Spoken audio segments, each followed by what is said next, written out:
The next GTA Online update is right around the corner, so if you need help gearing up for all the new content, check out G2A with the link in the description and use cashback code BOSS if you want to save a little bit extra as well.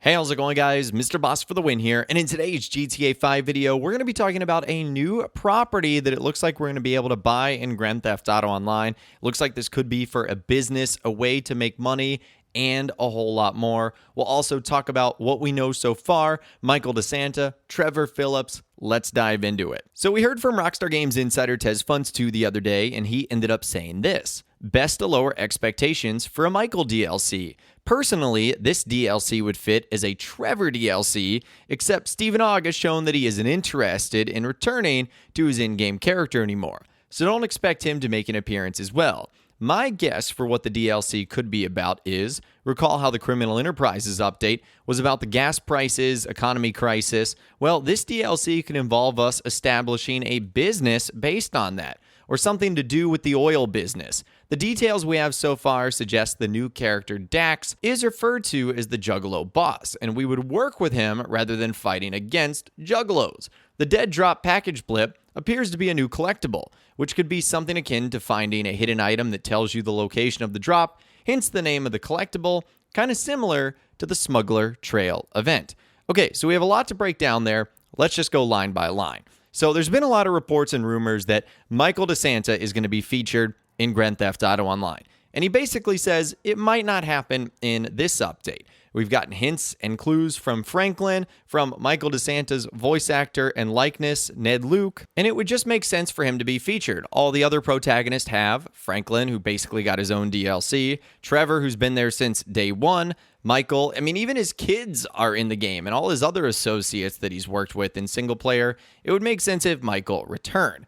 Now, you might be wondering, well, why won't Trevor just return? Well, Trevor's voice actor and likeness, Stephen Ogg, has expressed on multiple occasions, interviews, fan videos, that he is not interested in returning to his in-game character, Trevor, which he likes to call a cartoon. So I highly doubt that he is going to make an appearance. So what the DLC could be about is building upon what happened in the Criminal Enterprises update, which was basically us capitalizing on high gas prices and economic crisis, and basically building off of the Duggan's oil tycoon that has been around since the Diamond Casino and Resort. Although for the most part, since that update, they've basically just been the bad guys that we've taken out. But maybe this has something to do with their oil business, because we have a new character in the game, Dax, who is going to be a Juggalo. Now, when you think of Juggalos in-game, think of characters like Wade, who works with Trevor Phillips and his enterprise, which is why a Trevor Phillips DLC or appearance would ultimately make the most sense. But we're going to be working with the Juggalos, who work kind of in that oil-ish desert industry. So I could very much see that being the case. And we're also going to be getting a new collectible, the Dead Drop package. This is going to be very similar to the Smuggler Plane, Smuggler Trail event. Very likely just a new kind of collectible, interesting way to make some bonus cash, a dynamic event in Grand Theft Auto Online. That's kind of what I think we're looking at there. Now, there was a little bit more follow-up to that entire thing, as someone ended up saying, for all we know, the Dax Juggalo stuff is just a side gig thing like the payphone hits were from the contract. And TezFunds2 said we would buy a new property from Dax, where we presumably would launch new activities and missions from.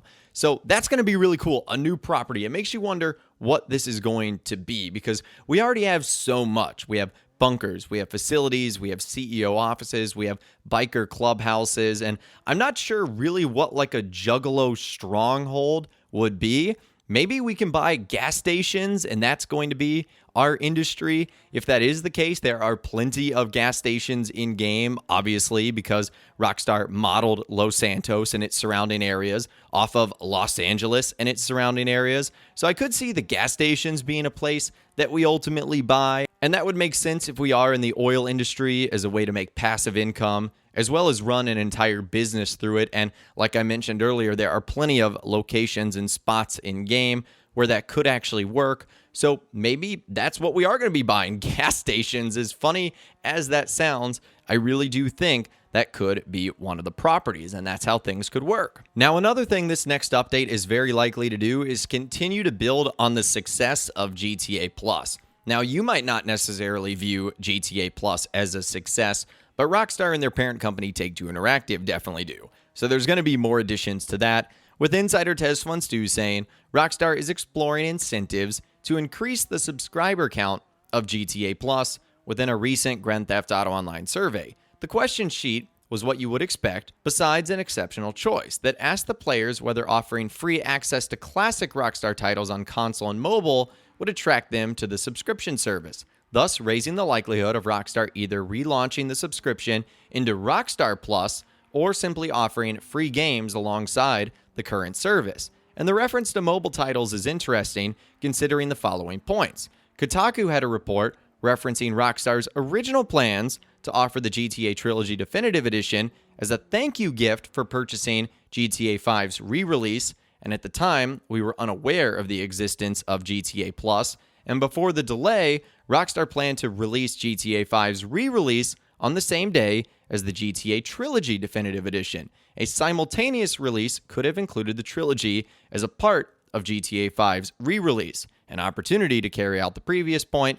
And number 3, the Trilogy Definitive Edition scheduled mobile release this fiscal year. Simply put, the trilogy could become the experiment for Rockstar's new take on GTA Plus, aka the Game Pass approach, as a marketing move to boost the sales. So long story short, in this next update, don't be surprised if Rockstar completely changes around the GTA Plus thing, whether it's just called Rockstar Plus or has different offers like free access to Rockstar titles and more. Again, we've talked about some of the other features that look to be included as a part of that. It looks like fast travel is going to be one of those options as well. So needless to say, I'm cautiously optimistic about this. I don't want Rockstar's entire approach to be GTA Plus or Rockstar Plus, whatever you want to call it, but I could see this being as a benefit to all players, and there could be some really cool things that they introduce. So for now, that is everything we know so far about what's going on in the next DLC in Grand Theft Auto Online, a new property, a pretty cool business that looks to be on the way, and a whole lot more. Let me know what you guys think Rockstar is going to do in those comments down below. I'd love to hear from you guys down there. Or you can always reach out to me on my Facebook page, where you can, of course, send messages, photos, videos, and a whole lot more. Sometimes it's a little bit easier to see what you guys have to say over there, as the YouTube comment section can be kind of a clustery mess. If you guys did go and enjoy this video, though, a like rating would, of course, be awesome. And be sure to subscribe to my YouTube channel if you are new. You want to stay up to date on all the latest GTA and all the Rockstar Games videos that I'll be doing here on my channel. And be sure to ring that notification bell as well. Sometimes YouTube just doesn't work, and if you ring that bell, you'll always be guaranteed to be notified when new videos arrive. But of course, as always, guys, thank you all so much for watching. Take care, and I'll see you guys in the next video.